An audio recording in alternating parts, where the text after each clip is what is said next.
Bismillahirrahmanirrahim, Assalamu alaikum, and welcome to the Hardborn Islamic Study Circle, HISC Seerah session 180. So this is the 13th session we're doing on the Conquest of Mecca, which is probably the longest we've spent 13 sessions on one particular aspect of the Seerah, one particular event. But it is, as we've mentioned before, quite an important and pivotal event. And today, inshallah, we'll wrap it up. We'll just briefly go over the conquest of Mecca from beginning to end. And then we'll also finish off with some of the lessons that we can learn from the conquest of Mecca, inshallah. So starting back, session 168, where we did the start of the conquest of Mecca, which was essentially a breach of treaty by Banu Bakr, who were allied to the Quraish. They committed a massacre of the Khuza'a tribe, who were allied to the Prophet ﷺ. And there had been some beef between both of these tribes, the Khuza'a and Banu Bakr, over many years. And then there was a nighttime massacre of 20 plus people from the Khuza'a. Despite the Treaty of Hudaybiyah, Banu Bakr got support from the Quraish. And some of the killing and massacring happened within the holy precincts of the Kaaba. So this was a significant breach of the treaty. And then Amr bin Salam from Khuza'a, he was dispatched to Medina to seek assurances for revenge from the Prophet ﷺ. And the Prophet ﷺ responded by guaranteeing the support of the Muslims without outlining what that was. He just said, basically, you have been helped, and no empty words. Unlike the leaders of today, this was, we've heard what you said. We will respond at the right time in due course. So, because of the breach of the contract or the treaty, the Quraysh started to panic. So they sent their most senior person, Abu Sufyan, to Medina to try and smooth things over. On his way to Medina, he bumps into Badr bin Walid, who was just coming back from Medina, and asked him, where are you going? Where have you come from? And Badr, he made up a story that he was come from the coast. And then Abu Sufyan, he sort of picks up the dung of the camel and realizes it's got date seeds, crushed date seeds in it, so he must be coming back from Medina. He feels even more panicked, goes into Medina, and Prophet ﷺ basically says, why are you here? He goes, let's renew the contract. Has anything happened? No. And the Prophet ﷺ just walks off. So Abu Sufyan, he is in a panic. He goes to Abu Bakr, who basically says, no, can do. Goes to Umar ibn al-Khattab, who laughed in his face and said, if only I had an army of ants, I would, with me, I would still use those to fight against you. Then he goes to Ali to intercede on his behalf. And Ali says, look, can't help you, but maybe if you do this, that, the other, that might help, but I don't think it will. Another story is that the Prophet ﷺ then sent an ultimatum to the Quraysh, which they rejected, which is basically essentially a reasonable ultimatum, which is pay blood money for these 20 people that were massacred. And the Quraysh said that's going to bankrupt them. Then the Prophet ﷺ orders that all Muslim men in Medina prepare for war, and soon they'd gathered 10,000 to march with them. Unfortunately, Hatib ibn Abi Balta'ah, one of the elite Sahabi from Badr, he tries to tip off the Quraysh despite the news blackout in Medina. So he wants to send a secret message via an unsuspecting courier to the Quraysh in exchange for some favors where his relatives in Medina would be protected. Jibril obviously alerts the Prophet ﷺ, who dispatches Ali and another Sahabi to intercept this letter, and they return with the letter and the lady, the unsuspecting courier. Prophet ﷺ accepts her innocence in the whole thing, asks Hatib, and he admits to it, and he gives an excuse why he did it. And the Prophet prevents Umar ibn al-Khattab from executing Hatib on for betrayal and treason, stating that Allah has forgiven everyone who fought in Badr, their past and their future sins. Then we talked about how Allah revealed some verses in Surah Al-Mumtahana to prohibit alliances with the enemies that are intent on destroying Islam. Then the fourth session we talked about Al-Abbas and his cousins converting to Islam. So as the Prophet ﷺ is marching out of Medina with 10,000, he comes across his uncle Al-Abbas bin Abdul Muttalib at Al-Juhfa, and he is given the status of being the last of the Muhajir who publicly converts to Islam, even though it's argued that he was a secret spy on behalf of the Prophet ﷺ in Mecca, passing on information to the Muslims. Again, two of the Prophet's cousins, they also catch up with the army outside of Mecca. They convert to Islam. One is Abu Sufyan ibn al-Harith, and we'll talk about him next week, inshallah, in the Battle of Hunayn. So there's Abu Sufyan ibn al-Harith, the son of the eldest son of Abdul Muttalib, and there's Abdullah ibn Abu Umayyah, who was the daughter of Atika, the Prophet's aunt.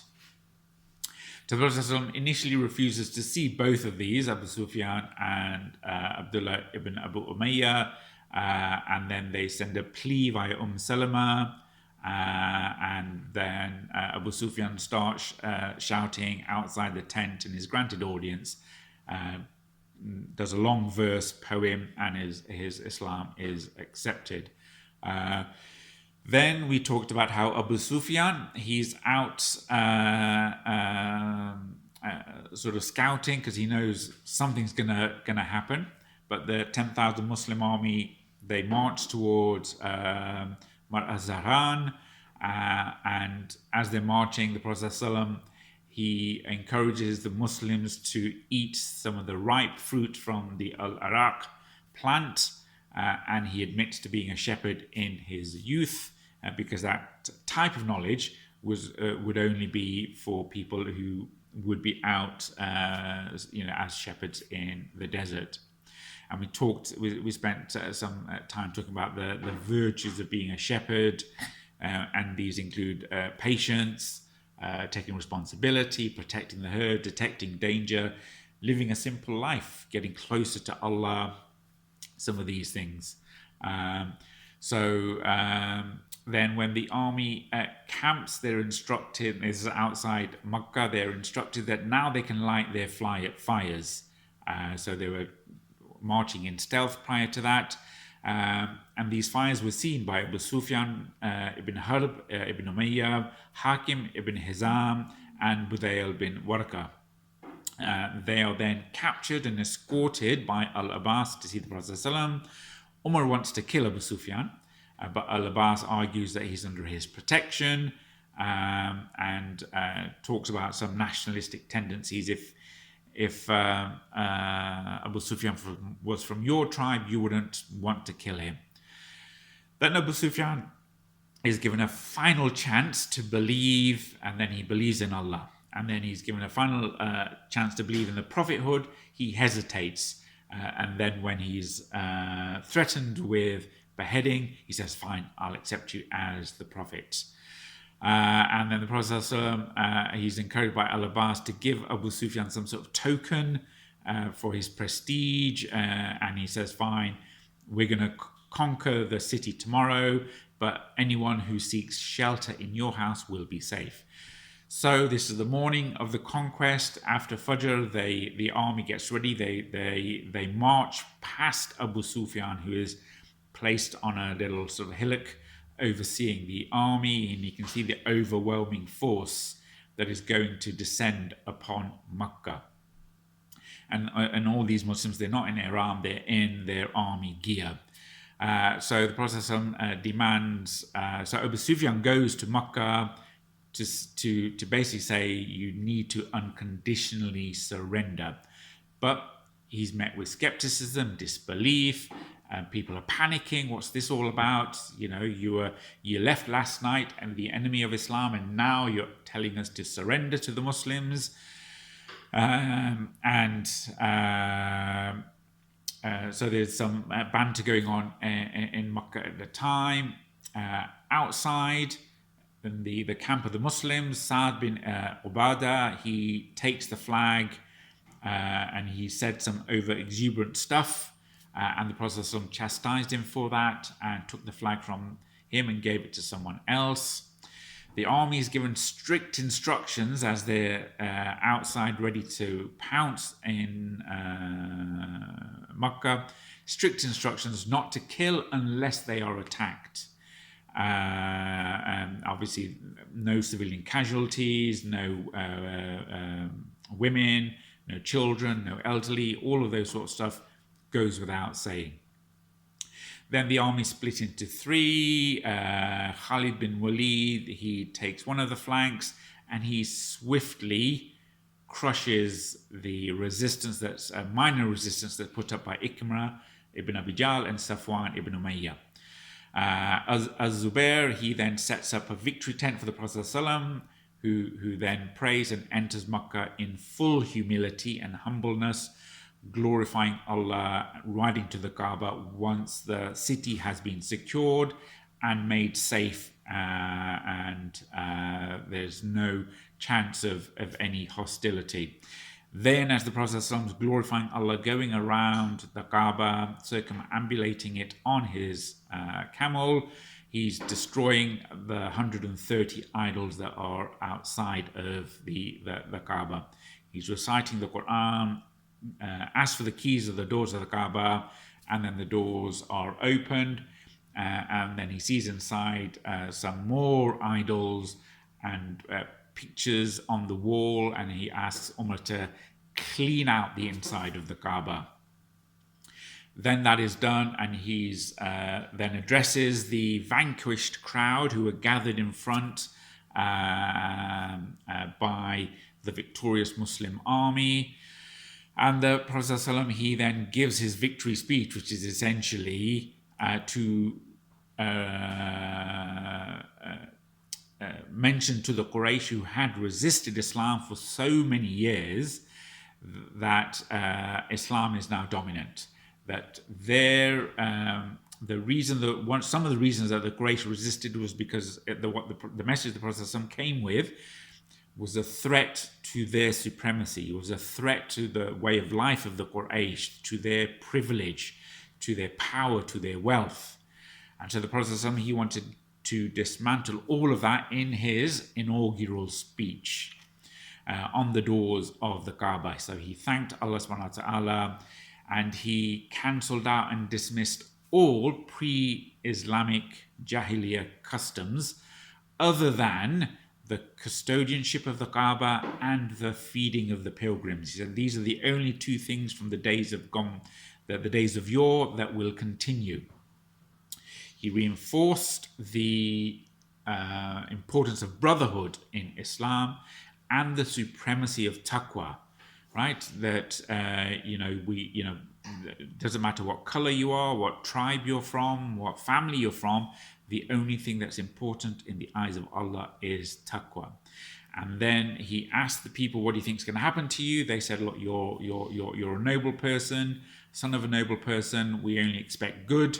And the Prophet ﷺ then quoted Yusuf when he was speaking to his brothers who had thrown him for dead in the ditch. He said, "You are now the released ones, the freed ones." And he gave a general amnesty to the people. He returned the keys to the doors of the Kaaba to Uthman bin Talha, despite Ali ibn Abi Talib saying this is a good opportunity for us to reconcile those things.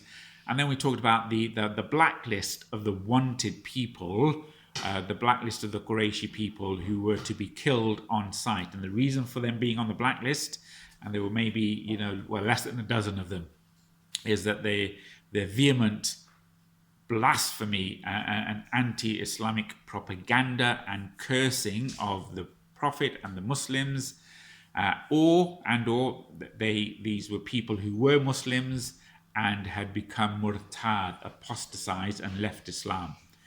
And people on that blacklist, half the people were eventually forgiven, and they included Ikrimah ibn Abi Jahl, Abdullah ibn Sa'd ibn al-Sar, who was the former scribe of the Prophet ﷺ, and Khabar ibn al-Aswad and Wahshi.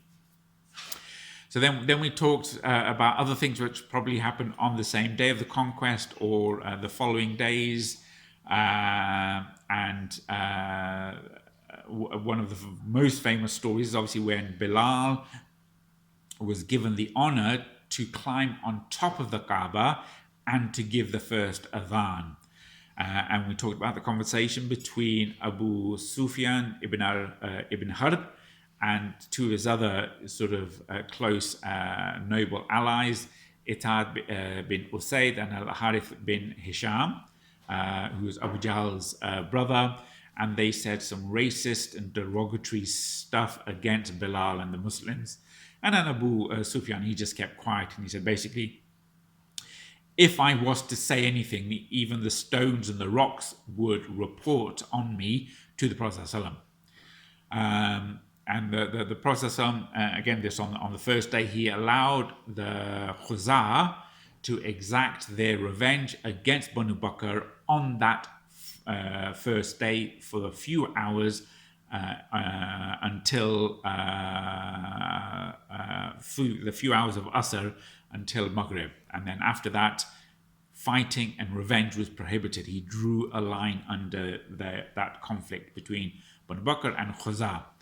We also talk about how Abu Bakr's father, Abu Quhafa, was looking at what was happening from afar, getting a running commentary, and then he's brought in front of the Prophet to accept Islam.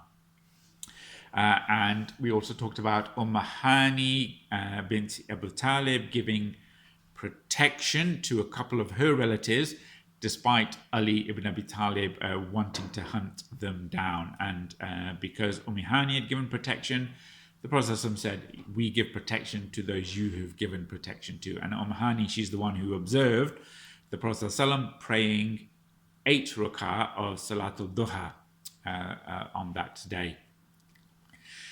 Then we talked about some of the other converts. The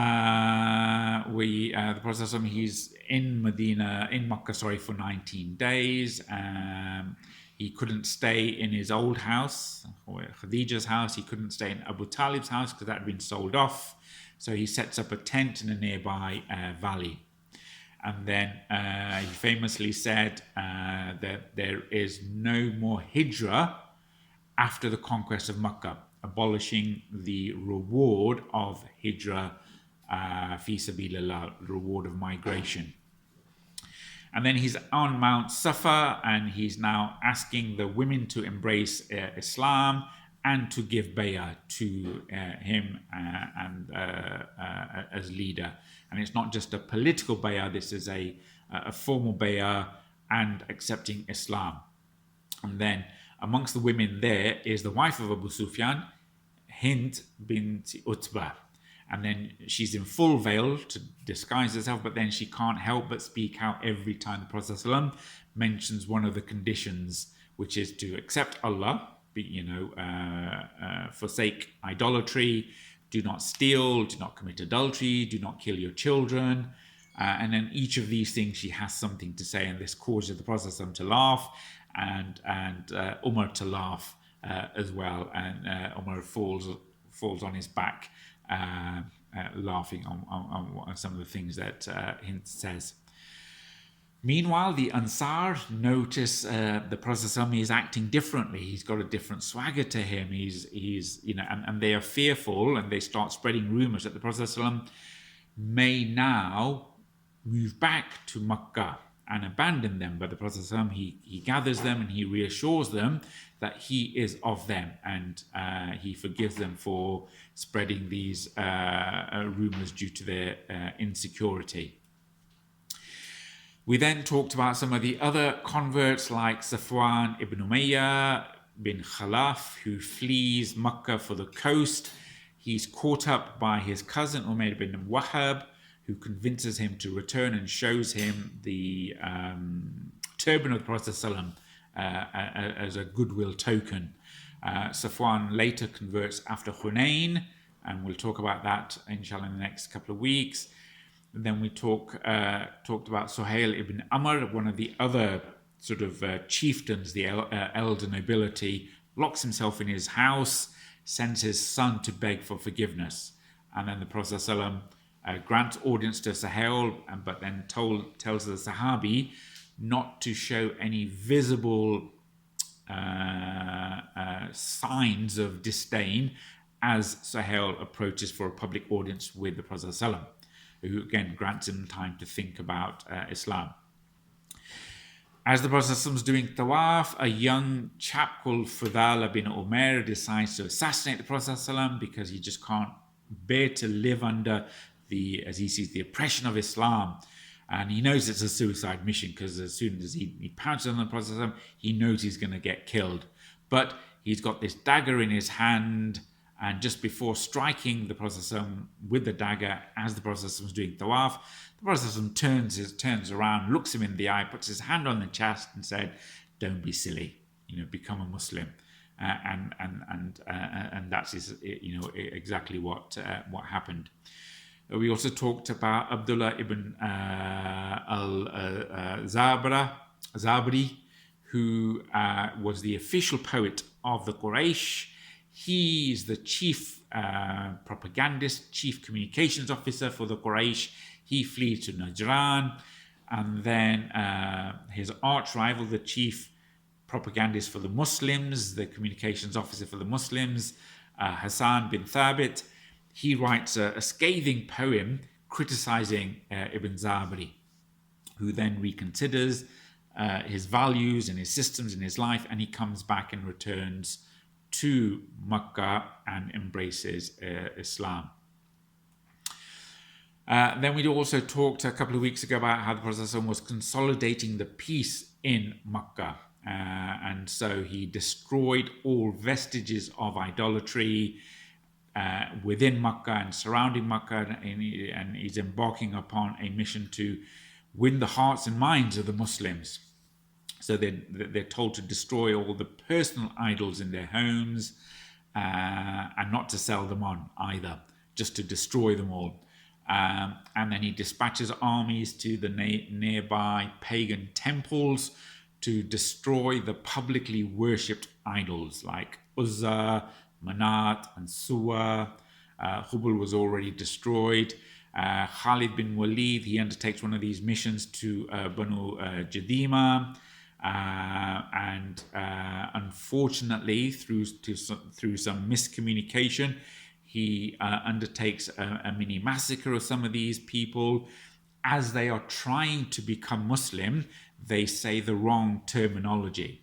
So they use a derogatory terminology. They say we are Sabi'un rather than we are Muslims, because that's the terminology they hear. Khalid, he misinterprets that and starts killing them. Some senior Muslims, they refuse to obey Khalid in this massacre, and they refuse to obey their Amir, when that includes Ibn Umar.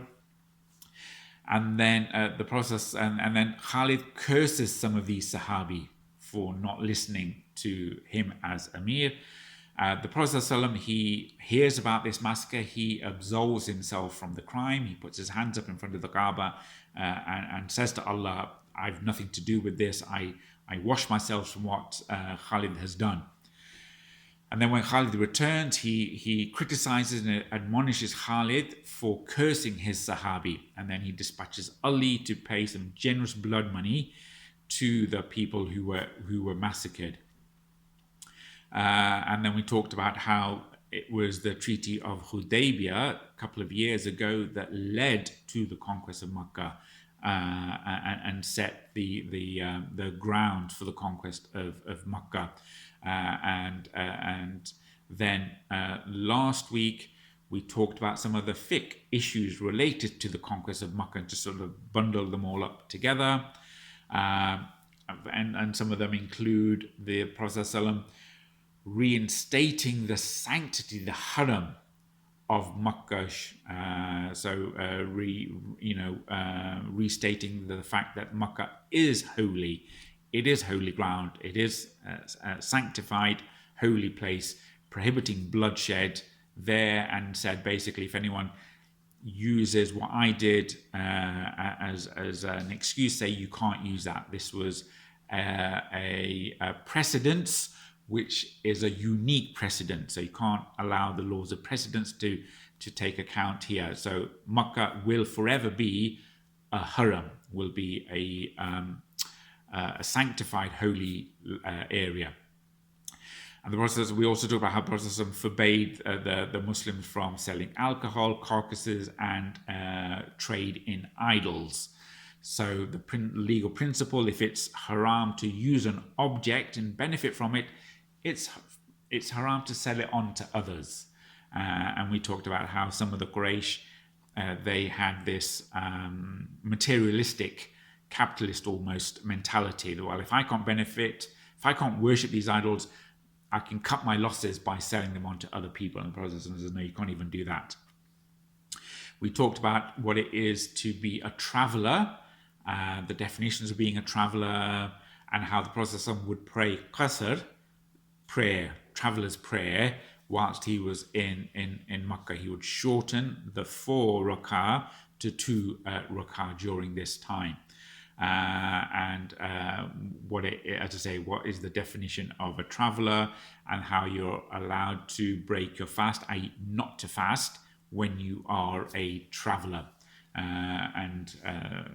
Whether it's 3 days, 4 days, 15 days, traveling outside your city, traveling for a period of time, or traveling for 15 days, or traveling for an indeterminate time but away from home. These are the things that the scholars talk about, and we need to adopt one opinion and stick to the strongest opinion.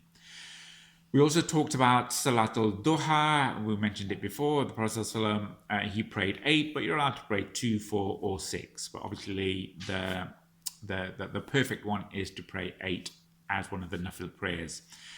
And also breaking one condition, significant condition of a treaty or a contract, can nullify the whole treaty.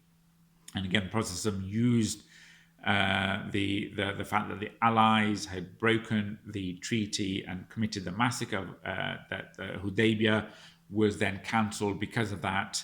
And again, there was no comeback on that. The Quraysh also understood that as well. We also talked about how Hind bin Utbah, she mentioned that she used to take she used to steal some money from her husband, who was miserly, so that she could spend on the house. And the Prophet he allowed that. He didn't admonish that. He didn't correct her. So it's allowed to take money for legitimate household expenses if your husband is miserly on those spending. We also talked about how when a lady from Banu Bakr, she was caught stealing, the Prophet ﷺ was angry when the noble people tried to lobby through Usama bin Zayd, tried to lobby the Prophet ﷺ to pardon her or to commute her sentence. And the Prophet ﷺ says there are no pardons or commutations for hudood. And even if it was my own daughter, I would cut her hands. We also talked about how the maximum allowed inheritance for wealth distribution for a non-close family member, for your philanthropy, is 1/3, but it's better to spend your inheritance on your family. How new converts are not encouraged, or not, how new converts who are married in couples have a period of time where if one of them converts, the other is allowed to convert. Can be a few months, 2 to 3 months, without them having to renew their vows or to do another nikah. So if one converts, as it happened in the conquest of Mecca, the other one, has a period of time to think and learn about Islam, and then if they also convert, then they are still considered to be married and they don't need to remarry, as it were. We also talked about how, again, the Prophet ﷺ reiterated that temporary marriage, muta, is not allowed. And then another marriage-related issue is that the child is to the bed it was born on, meaning that we can't question the parentage of children or charge other people with adultery without definitive proof from Sharia. So we take it as it is seen, the child is to the bed it was born on. Also, finally, how it's sunnah, we talked about for somebody who's got grey hair and is, for them to dye their hair, and how it's permissible for people to visit Mecca and they don't need to be in a state of ihram. And the Prophet, he obviously did it whilst he was wearing his armor. He didn't, conquer it in his ihram. So these are the previous 12 sessions we've done on the conquest of Mecca, just tying it all together. Final few minutes looking at Allah obviously revealed Surah Al-Nasr, the 110th surah, relating to the conquest of Mecca. When it was first revealed, Surah Al-Nasr, the Prophet called Umar, and then Umar was given the glad tidings, and he was riding up and down the columns of Muslims, talking about the victory. Much later on, there's a sort of famous story in the time of Umar's Khilafah, where he asks people, basically one of the youngsters, Ibn Abbas, the son of Abbas, he's probably a 15, 16-year-old. He's a teenager in this gathering, this halakha where Umar ibn al-Khattab talks about Islam and the Quran, etc. And some of the other prominent Sahabi, they complain to Umar, say, look, you allow Ibn Abbas, who's a youngster, in this gathering, but you don't allow us to bring our children. Right? Why is that? And goes, Ya Amir al-Mu'mineen, we have sons older than him, but you don't allow them in this gathering, but you allow him to come and basically justify this position. So then Ibn al-Khattab, he turns to the people and says, what is your understanding of Surah Al-Nasr? Right? And in translation, when the victory of Allah has come and the conquest, and when you see the people entering into the religion in multitudes, then exalt him, Allah, with the praise of your Lord and ask forgiveness of him. Indeed, he is ever accepting of repentance. What do you understand from Surah Al-Nasr? Right? And everyone sort of, it's a very short surah. Everyone has their understanding of it. And so each of the people gathered around, they're giving their understanding of what it means. Allah is saying that when he blesses you, you thank him. That this is a visualization that when the conquest of Mecca happened, we did see seas of people embrace Islam, whether it was on Mount Safa or afterwards, or the delegations, that type of thing. So each of them is given their own explanation. Then he turns to Ibn Abbas and says, what is your interpretation? And Ibn Abbas says, he's 15, 16 at this time, he's a teenager. And then he goes, they've they have not spoken correctly, the elders. Rather, Allah is informing the Prophet ﷺ that when Mecca is conquered, your time on earth is about to come to an end. So prepare to meet Allah by increasing your worship and asking and seeking His forgiveness. Verily, Allah is all merciful. So this is a really deep understanding and sort of, of what Surah An-Nasr is, that this is the beginning of the end. Allah is telling Prophet ﷺ that this is it. This is the culmination of your mission. Now it's the time, everyone's going to become Muslim now. Now is the time for you to praise your Lord and seek forgiveness of Him. Right? And this is Umar then turned to the other people in the gathering and says, this is the only knowledge I have of this surah, right? This is the tafsir of the surah. This is sort of like a mind blow moment, right? This is the beginning of the end, right? The Allah is telling the Prophet ﷺ, this is it. This is the pinnacle of your mission. From now on, you need to start to prepare for your death. And how do you prepare for your death? Well, you prepare by asking for forgiveness, praising your Lord, and being in a state of repentance. And this is Allah talking to the Prophet ﷺ, the greatest man on earth that has ever walked the earth, right?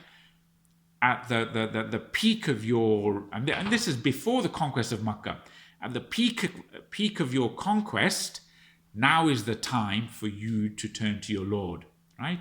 Time is short, right? Prepare for death by extra worship and asking for forgiveness.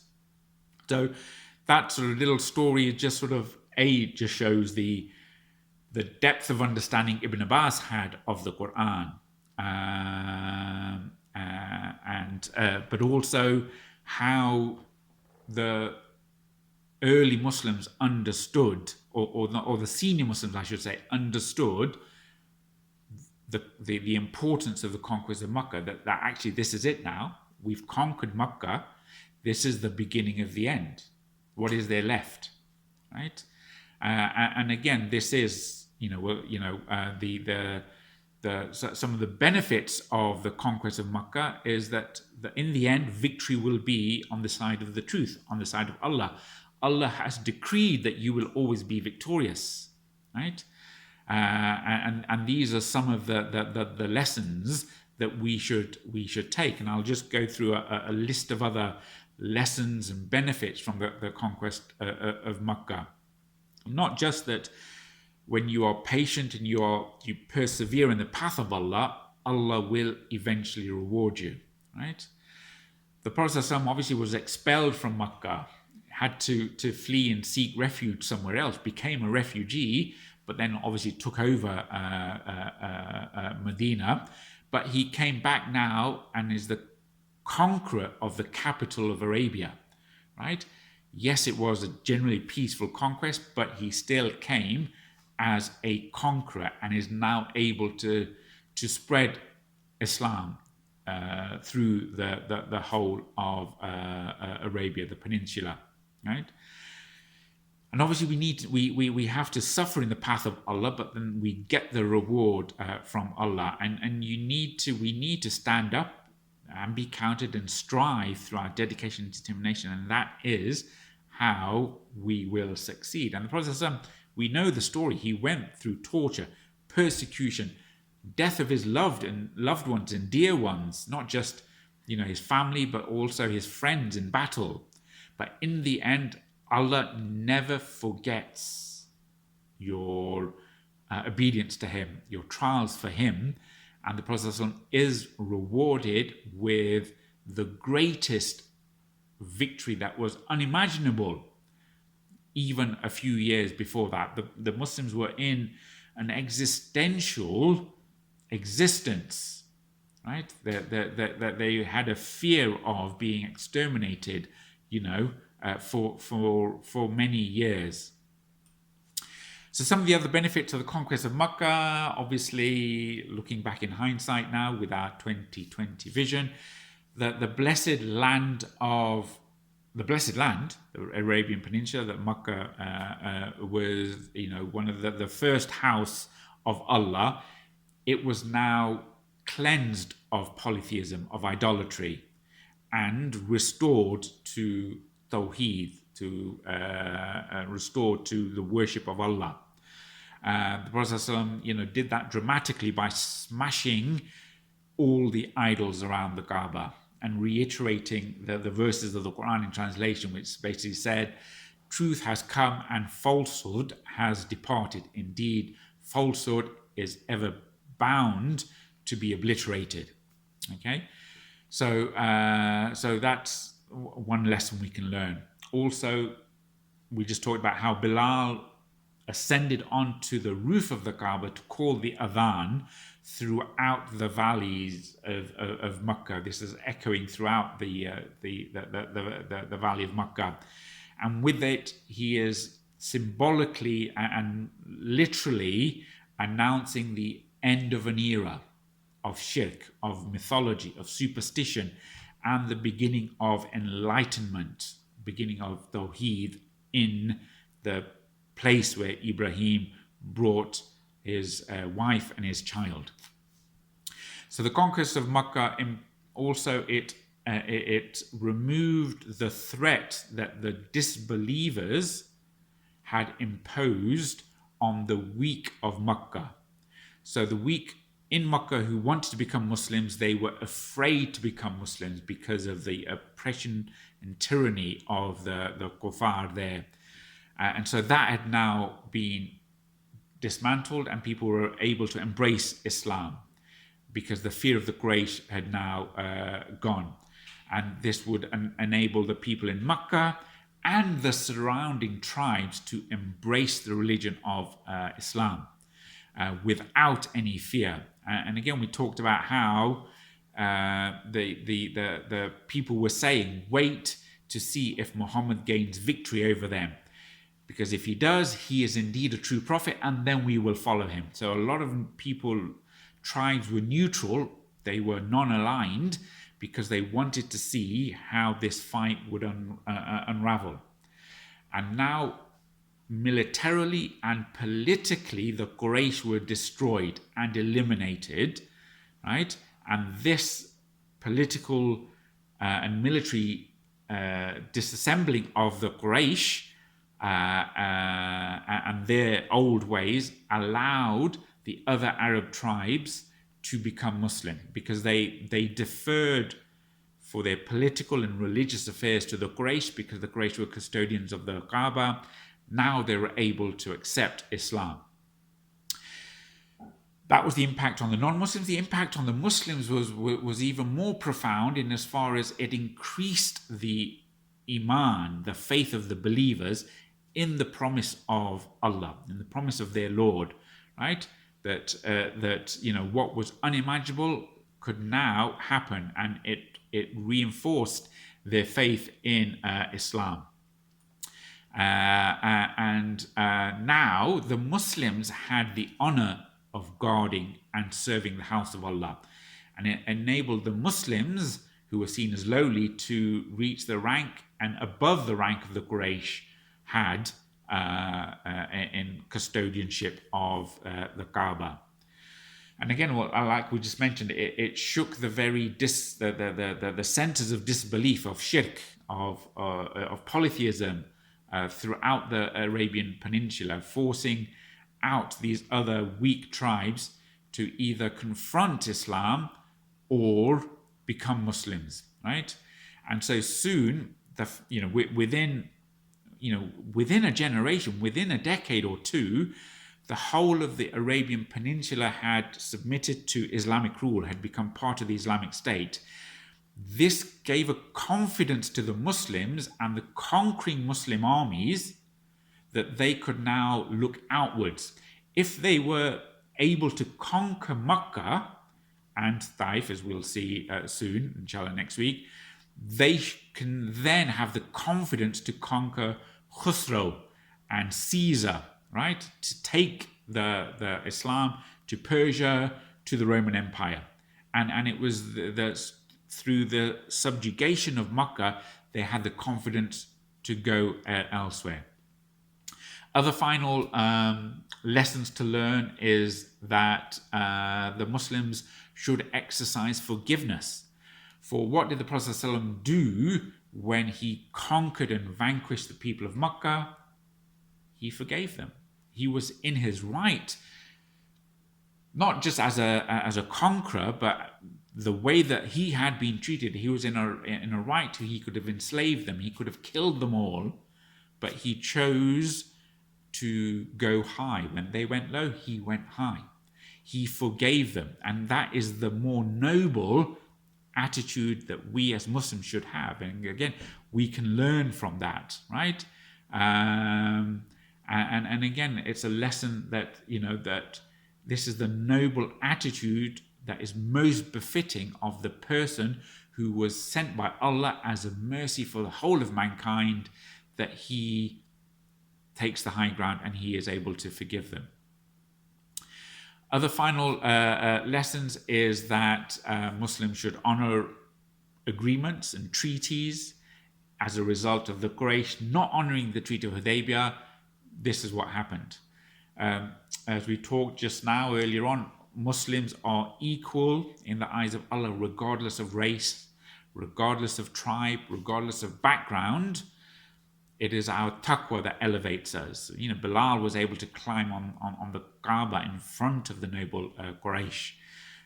As Muslims, we should exercise humility. The Prophet ﷺ never attributed this victory to his own efforts. He always praised and thanked Allah for this, right? And we should be in that position of constant humility for the bounties that Allah gives us. We should be patient, as the Prophet ﷺ was patient. He waited for nigh on 20 years to conquer Mecca, right? We will face many difficulties in our life, in our struggles through life.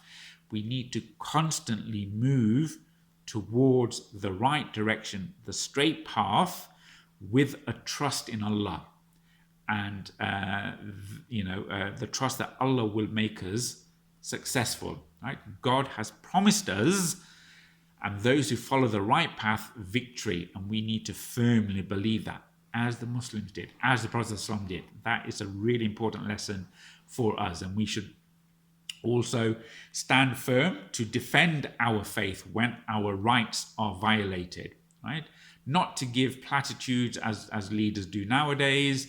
When our rights of Muslims and the Muslim peoples are violated, we should stand firm, right?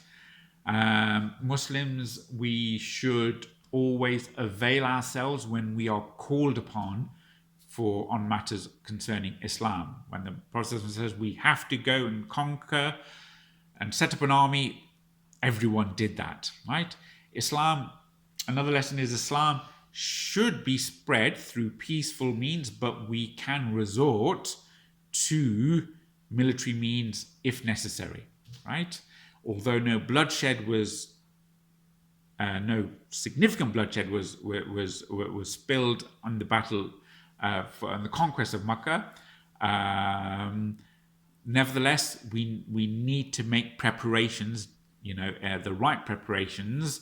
And in conquering and spreading Islam, it's not just through peaceful means, it is through the military might as well. But also we need to work on hearts and minds, avoid civilian deaths, etc., etc. Also importantly, those that join later aren't able to catch up with those that joined before, not equal of those who joined before than after the conquest. Okay, so nowadays, people, at the time of the Prophet, early Muslims became Muslims through belief, right? It's not because they were jumping on the bandwagon that later Muslims did, right? People became Muslims because they believed in it, even though they were politically and economically insecure in becoming Muslims, they still did it, right? So embracing Islam, when it's in a precarious phase, you will be qualitatively different to people who accept Islam when it is the prevailing norm. So it's important to be pioneers for the right reasons at the right time, and you will get the benefits of that early acceptance, being an early adopter, more than later on. And we talked about the story of Bilal and Suhaib, Abu Sufyan and Harith bin Hisham. They're waiting outside in the time of Umar ibn Khattab. They're waiting outside Umar's tent. Umar comes out. He calls in Bilal and Suhaib ahead of Abu Sufyan and Al-Harith. And these were people who were slaves or foreigners. And Abu Sufyan turned round to Al-Harith and said, look what's become of us. And then he gets told off and says, look, Al-Harith said, you were invited to Islam at the same time as these people. They were quick to embrace, but you delayed. You had no one but yourselves to blame, right? And again, the story of Hakim bin Hizam, who was a close friend of the Prophet ﷺ. He was the nephew of Khadija. The Prophet ﷺ gave him early dawah and he didn't listen, right? He was repeatedly invited to Islam, but he refused. Now he becomes a Muslim after the conquest of Mecca, and then he is forever regretful of the fact that he could have been an Abu Bakr. He could have been an Umar ibn al-Khattab, but he chose to associate with other people who were of no value to him. And then he missed the train. He missed the benefits of being in Islam in an early time, of embracing Islam in his youth, and being potentially one of those who are shaded under the Quran, shaded under the throne of Allah on the Day of Judgment, right? So these are some of the lessons. I'll finish there. There are a few other lessons, but inshallah, that's dealing with the conquest of Mecca. Inshallah, next week we'll talk about the Battle of Hunain and the Hawazin and the siege of Taif, inshallah. So do remember the Ummah in your du'as. Do remember us in your du'as. Do stay safe, stay well, hands, face, space and the air, inshallah. So until next time, Jazakallah khair. Thank you for listening. Bismillahirrahmanirrahim. والعصر إن الإنسان لفي خسر إلا الذين آمنوا وعملوا الصالحات وتواصوا بالحق وتواصوا بالصبر. جزاك الله خير. السلام عليكم.